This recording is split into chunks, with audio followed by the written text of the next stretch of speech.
My thoughts on moving forward. Let me first of all say what some of the major achievements of this administration and on thoughts on moving forward. I think generally, when you look at this administration, there are a lot of things it hasn't done. But no government does everything in 4 years. So that's not news. But there's so many things this administration has done that have never been done in this country, in the history of this country. So we have moved forward in many, many areas. And I can give you in different sectors, whether you're talking about job creation, you're talking about micro, small, and medium enterprises, you're talking about diversifying the economy, you're talking about industrialization, you're talking about trade, you're talking about attracting investment into the country. It's the first time in the history of this country that Nigeria will appear on the list of UNTAG as the #1 destination for investment in Africa for 2 years consecutively in the last 3 years. Despite what you hear, it has never happened. We have mobilized more than 99 billion investment into the economy in terms of pipeline investment. Has never happened. We never had an industrial plan for this country to diversify. Every government talked about economic diversification. No government did anything about it. This is the first time in the history of Nigeria that we have a comprehensive plan to diversify the economy under the Industrial Revolution Plan. And today, I can tell you the 13 items that will replace oil going forward has never happened in the history of this country. When you look at the SME sector, nobody cared about the youth, the traders on the streets, actually the people who drive this economy. Only 8% of them got loans to the government. No business support services for them. No infrastructural development for them. Nothing was done for them. This is the administration for the first time in the history of this country that we have an SME council chaired by the vice president and that will address all those issues. Let me talk about 3 things that I think are fundamental and because these 3 issues have been raised in the election and all that, and Nigerians need to know. The first one is about job creation, which is important to every Nigerian and should influence the way Nigerians vote. If you look at in the last at least 5 or 6 years, the unemployment rate had always been over 20%. No government took deliberate steps to address this. This government, under the leadership of President Goodluck Jonathan, has done quite a lot of groundbreaking, game-changing things in the sector. And I give you some examples. For the first time in the history of this country, we have a job board chaired by the vice president, with all the sectors that actually employ a lot of people as members of that. The second thing which has been done is the fact that we now have a way of measuring jobs created in the country. No government ever had. I can tell you confidently today that this government in a year created 1.3 million jobs, according to MBS. Now, if you look at other statistics, maybe it's as high as 2.8, but let's go with the MBS numbers. I can tell you that it created 1.3 million, and I can tell you where these jobs are being created. For the first time in the history of this country, we have activated the job centers in all the states of the Federation. That was activated about a week or 2 ago. We're going to have them in 774 local governments. Now, we're also doing job exchange. It's a system where the youth can go into the system. Those looking for jobs can look at it, look at the skills, they match it with the requirements and get that done. Again, for the first time in the history of this country, we have embarked upon a skills gap assessment, because everywhere you go, there are jobs but there are no skills. Our universities are not producing enough graduates for the economy. We have partnered with UNIDO, and this is what advanced countries have done. It will tell us in each sector what the requirements are, the gaps there, and the skills gap. This will inform the universities, we involve the polytechnics, and we also inform the ITF Training Institute to train people and make sure that those gaps are filled. So for example, if you look at Brazil, you look at the gap today, well, you look at where investments are going. I've talked about attracting 59 billion investment. We have policies on sugar, we have policies on auto. We need auto engineers. Dangote is investing about $9 billion in an integrated petrochemical plant. We need petrochemical engineers, at least 5,000 of them in the next 3 years. So you need to plan ahead. We never had that way of doing that in the country. For the first time in the history of this country, we now have that. The number of people that are idle, according to MBS, that percentage is down by 40%. So everything is on the right, and this job board has a target to create a minimum of 2 million jobs a year for the next 10 years. Now, when you do that, the percentage if you create less than 2 million jobs a year, I hear different people saying we'll create 1 million jobs a year. That would do nothing, because at least 1.8 million people come onto the job market every year. You need to create more than, so the work has started, a lot of progress has been made, you need to consolidate. This is not the time for change. And again, when you talk about SMEs, for example, we have, according to the last statistics, we have about 32 million, we have about 17.25 million MSMEs, employing 32 million people. This sector had never been looked at as a sector. And because of that, most of the youth, most of the unemployed, most of our traders, most of our micro business men and women had no support at all from federal government, from any state government.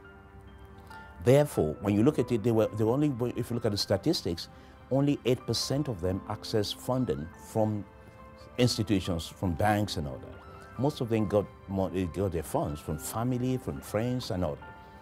And that's why the average age is about 32 years. If you look at the micro, small and medium enterprises, because they have to use their savings. Again, for the first time in the history of this country, we have come up with a program called the National Enterprise Development Program.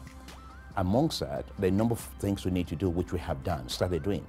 One is to create the MSME Council, which brings together everyone that is involved. We treat that as a sector, and is chaired by the Vice President. The second thing is we have identified the 8 barriers to growth, and we're addressing each one of them. So, for example, access to finance. The 220 billion, which CBN has just announced, is part of that solution. The council is making sure that that 220 billion reaches the microfinance institutions. There was no way also reach the micro businesses and small businesses. You will see in the next 2 months there, but you've seen different states, or your state, different states announcing, making money available to this micro. This was not possible before. If you see how many people have been empowered, in each state under the program, SMEDM has set up about 55,000 cooperatives, from each local government. That is about 845,000 members. Each one of these will have access to funds, and we have access to business support services. The Youth Corpus is a program for Youth Corpus also. There's been the program, everything is on board, again, to support the job creation, but also to help grow the micro, small, and business enterprises. Today, everyone is talking about oil price, as if it should be news to us. It should not be news, or it should not be a news story to anyone. We knew for decades that we were relying on one commodity. We knew for decades that we were just exporting raw materials and importing finished products. We knew for decades that we were just exporting jobs outside this country by exporting crude oil. We knew that we were not supporting and doing anything about it. This is a government that for the first time in the history of this country has a plan called the National Industrial Revolution Plan, which is to diversify the economy and revenue sources. And it's not just having a plan which is integrated, which is holistic, which is comprehensive, it's that we have started implementing it. So when you hear about the sugar policy today, we were importing 97% of the sugar we consume as a nation. Today we have $3 billion going into sugarcane to sugar. By the time they finish in the next 3 to 4 years, at least 180,000 jobs will be created in this country. And most of them will be in states like Kebbi, Kogi, Adamawa, Niger State. There's 6 of them in northern states of the Federation. I've gone to inspect the one in Niger State, done by flour mills. By the end of this year, they will start producing in the country. It is because of that we have the auto policy, where for the first time in the history of this country, we have firms like Nissan assembling in this country, Hyundai assembling in this country. Ford was here last week. Toyota is doing their due diligence. Peugeot, Volkswagen had left this country. They are back in this country, producing in this country. And the beauty of the auto industry, which is one of the highest employer of labor anywhere in the world, is that there are at least 2,000 parts in a car. Most of those parts will be produced by local SMEs. So there'll be jobs for our graduates, and we will encourage them to do that. We're doing matching them with some of the JV partners of these individuals. It's under this policy that we have the cement policy, which we were producing about 16 million metric tons in the country. Today, we have the capacity to produce 39.5 million metric tons. Today, Nigeria has become a net exporter of cement in ECOWAS across Africa. It is under this policy also that we have the cotton, textile, and garments policy, which is also new. We, in the past, focused on cotton and textile. You may recall that that sector actually was second employer of labor in this country before. But today, we're extending it not just to textile, but to garments and to fashion design, tailoring, and all that. That policy, fully well implemented, in 3 years, we created about 1.7 million jobs. If you look at from cotton to fashion. It is under that policy today that we have managed to attract about $14 billion into the petroleum product sector. So, for example, if the $9 billion that has been committed to an integrated petrochemical plant is implemented to the letter by 2018, for the first time in the history of this country, we would no longer import petroleum products. We will actually become a net exporter of petroleum products. And most people that are investing in fertilizer, urea, see this as not just for local consumption, but for exports. And we're not just talking about sectors, we're looking at enablers. In putting the infrastructure in place, the financing in place, the standard in place, the investment climate in place, the power, everything is being addressed. So it's the first time we did it. If we do that, Mexico diversified its economy in 7 years. Most, it takes them 10 years. Lee Kuan Yew converted Singapore economy from a third world economy to a first economy. He was there for 30 years. Mexico did it in 7 years. We have only done it, maybe in 2-3 years. You need to consolidate and finish it. You cannot move one step forward, 3 steps backward. When you talk about industrialization, there are a number of enablers that are critical for the success of industrialization and the success of diversifying your economy, which is a must for us now. You need to have industrial skills, otherwise you won't produce things up to standard. You need to have the quality and standard infrastructure. You need to have access to affordable finance. You need to have the right investment climate. You need to link innovation, technology to industries. These are all the areas that NRP addresses. You need to have the right infrastructure, meaning move the goods from farm to industry, from industry to market. And you need to have electricity power. All those things are important. That is why the president, in implementing the Industrial Revolution Plan, set up the Presidential Advisory Council on Industrialization. And the 3 key ministers in that council are the Minister of Works, Minister of Transport, Minister of Power, to let you know how important infrastructure is. And the arrangement we have with Power for Industries is that we're focusing more now on industrial zones, industrial parks. We have studied what other countries have done. The whole idea of saying free trade zone for export, that's not here. We have the market here in this country.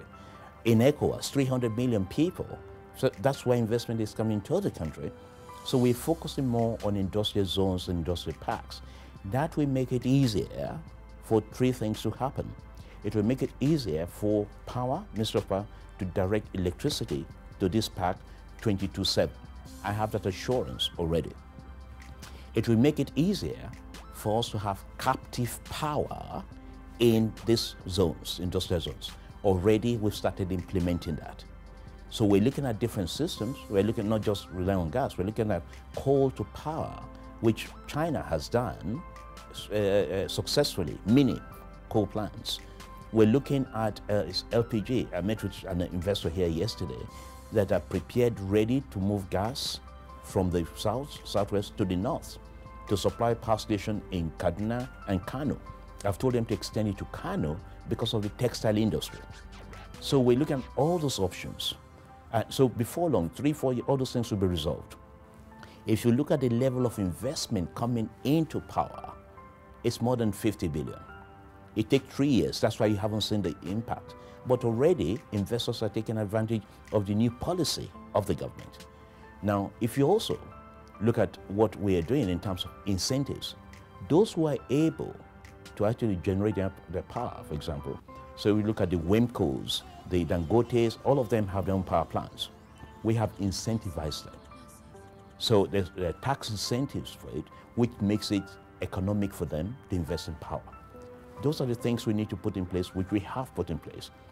It's not a barrier. By the way, an investor takes a long-term view, not a short-term view.